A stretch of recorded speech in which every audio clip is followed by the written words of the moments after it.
si môžeme ešte zvýšiť tie vibrácie? Вибрации созвешивают несколько способов. Jedna z nich prechádzka v prírode.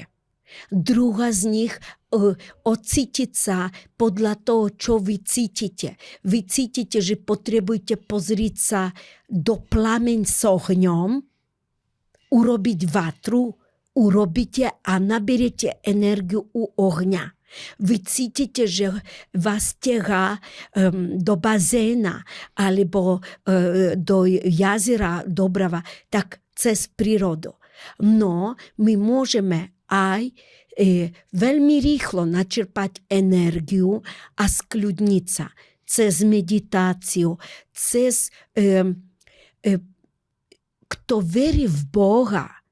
Ja verím v Boha, v mojego Boha, ja verím v dobro, ja verím v slnko, ja verím, že Boh žije vo mne. Takže ja sa obávam robiť zlé skutky, pretože ja viem, že to príde mne ako bumerang. Niekto vidí Boha, že žije v kostole. Prišiel, pomodlil sa a to je koniec. No, je teraz, viete, ešte jedna taká energia, že my máme duchovnú databázu alebo duchovnú čašu v sebe.